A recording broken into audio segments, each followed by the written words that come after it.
Moja cesta ku geografii bola pomerne priamočiara. Zaujímala ma geografia už viac menej ako študenta na základnej škole. Začal som samozrejme s cestopismi, s verneukami a taká vážnejšia nejaká taká podoba toho zájmu tá nastala až na strednej škole, na gymnáziu. Vďaka učiteľom som sa cez zemepisnú olympiádu vtedajšiu dopracoval k tomu, že ma geografia začala veľmi zaujímať a pokračoval som na nej potom štúdiu na vysokej škole.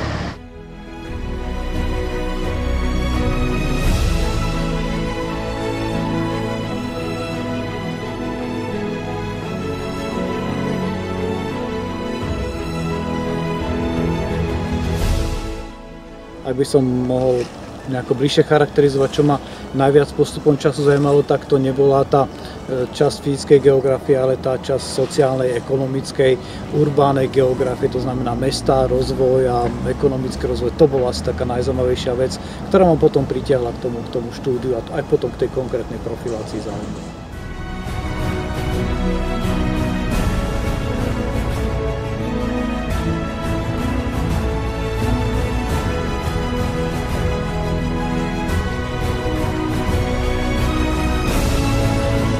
Posledné už teda desiatky rokov sa zaujímam najviac mestami a ich riadení, politikou rozvoja, celým tým systémom verejnej správy, ktorý je nabalený na riadenie problematiky, dá sa povedať, spolužitia, organizácie, riadenia, až končať financovania, ekonomickým rozvojom, tvorbou pracovných miest.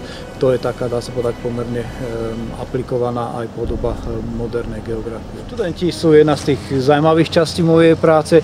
Na geografii majú tu možnosť účastniť sa praxi, exkurzií, stáží, môžu ísť študovať dnešný časov do zahraničia, to je všetko veľká prednosť. A plus je ten silný tlak na rozvoj analytických schopností, ale syntézy a priestorového myslenia. To je pomerne silná stránka, ktorá geografiu odlišuje od ostatných disciplín.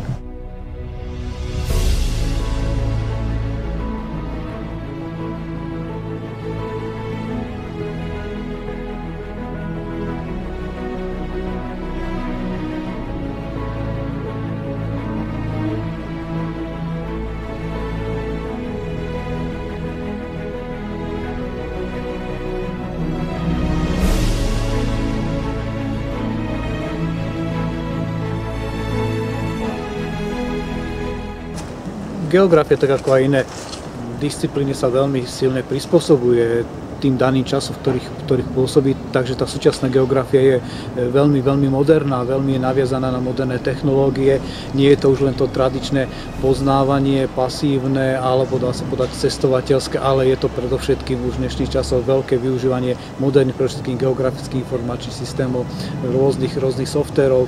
Pracujeme s obrovským množstvom dát, ktorý súčasný svet poskytuje. To znamená, že môžeme pracovať a analyzovať obrovské súbory dát, ktoré sú v dispozícii takmer okamžite, čo dáva geografii obrovskú možnosť. Je tam samozrejme ten ďalší prínos v oblasti štúdia rôznych prírodných systémov, správania sa, samozrejme rôznych procesov, ktoré môžeme simulovať, modelovať. Ten prístup je teraz oveľa konštruktívnejší, ako bol ešte pred niekoľkými desiatkami rokov.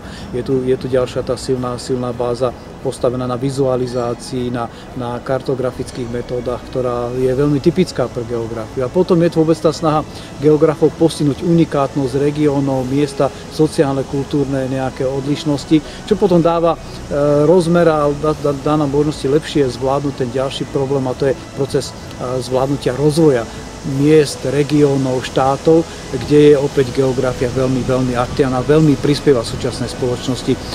Každý, dá sa povedať, štát má pomerne silnú geografiu, ktorú chápeme trošku ako tú štátovedu, ktorá prispieva danému štátu, jeho optimálnej priestorovej organizácii. Bez toho sa žiaden štát nejakým spôsobom nedokáže presadzovať. Toto je taká staršia kniha, to poznáte, ale zaujímavá je tým, že ona v podstate vyšla v Nepále, v Ázii.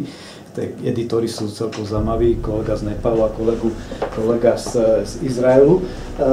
Toto je ďalšia, ktorá reaguje na veľmi konkrétnu vec, v podstate na krízu v súčasnosti, takže to je celkom aktuálna vec. Toto je taký náš príspevok s kolegami, čo sme vytvorili pre, dá sa povedať, Bratislavu a viac menej také poznanie tých procesov, ktoré v Bratislave pozerajú. Toto je najnovšia publikácia, ktorá reflektuje s kolegom z Anglicka sme pripravili takúto monografiu, ktorá sa týka takých tých moderných trendov vo verejnej správe, v reformách, v medzinárodnej spolupráci regiónov. Takže myslím, že to je celkom také zaujímavé príspevky. Ak by sme mohli sa vyjadriť k geografii na Univerzite Komenského, tak ona v súčasnosti patrí medzi najväčšie geografické pracoviská, patrí k najpočetnejším vďaka tomu, že tá dlhoročná tradícia je tu pomerne silne cítiť. Môžeme tu nájsť najväčší počet špecialistov, ktorí na Slovensku geografii pracujú. To potom dáva obrovské možnosti pre študentov, pre možnosť výberu si vhodných predmetov, budúceho nejakého takého profilového zamerania a samozrejme dáva im nejaký taký priestor na budúcu kariéru, ktorá môže smerovať od biznisu, od podnikateľskej sféry cez štátnu správu, samosprávu až neziskovému sektoru, čo je samozrejme pomerne široké spektrum uplatnenia podľa toho, ako študenti viac menej tú budúcnosť svoju plánujú.